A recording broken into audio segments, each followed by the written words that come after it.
Hi guys, how are you doing? And welcome to a new game. This game was played between Magnus Carlsen and Jan Nepomniachtchi in 2020 Magnus Carlsen Invitational. And yes, you read the title correctly. Magnus here loses in 7 moves. Here Magnus is playing with white pieces and Nepo is playing with black pieces. Magnus starts the game with 1 e4, c5, the Sicilian defense, knight to f3, and d4. Takes d4, knight takes d4, and knight to f6, pressuring the e-pawn.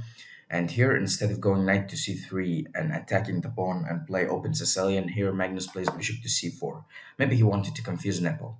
Here, Nepo takes the pawn, knight takes e4. E4 goes queen h5, threatening checkmate. e6, defending against checkmate. And here Magnus plays a blunder. He plays knight takes e6. And here Magnus is dead lost. And here Nepo takes the knight, bishop takes knight, and here knight takes e6, threatening checkmate or something. And here the pawn cannot take the bishop because it's pinned to the queen. So queen e7. And now Magnus is definitely losing this bishop because, for example, if Magnus tries to protect the bishop, goes back, here Magnus can take Nepo's queen with knight to g3 check, a discovered check from the queen, and here he will take the white queen, Magnus's queen. So Magnus cannot go back with the queen.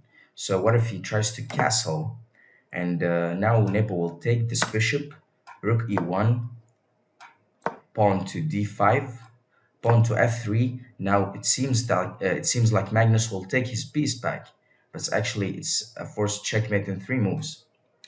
Here bishop to it's not forced, but it seemed it would go this way. Here bishop to c5 check, king h1, knight to f2 check, king to g1, and here queen takes e1 checkmate. So Magnus cannot go back and take the bishop. What can he do? Well, he take this pawn.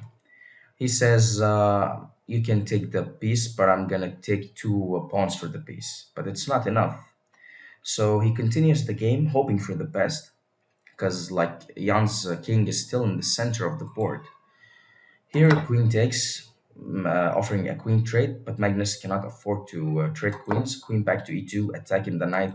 Queen to e7, castles by Magnus, knight back to f6, and bishop to e3, knight to c6, knight to c3, d5, queen to f3, attacking the pawn, and here castles queenside while protecting with the rook, rook f to e1, queen to d7, knight to b5, attacking the a7 pawn, and here a4, pushing the knight away. And here Magnus thought like, I'm losing anyway, so I will prepare an attack against your king. He plays a4 because if you take, I have this rook a8 check, and the bishop can go to f4, and there will be some mating ideas. So Nepo didn't want to go for that.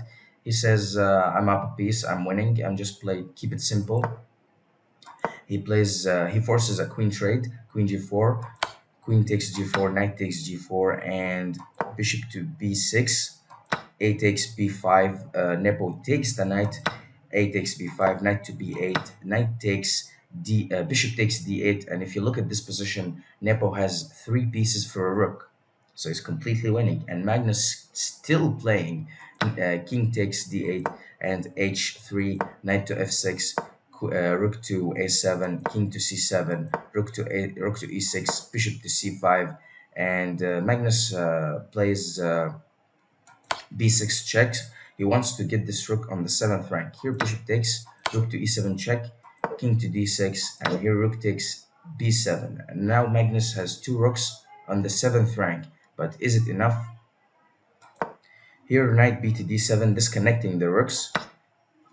Rook takes g7 and king to c6, and it was in this position that Magnus resigned the game.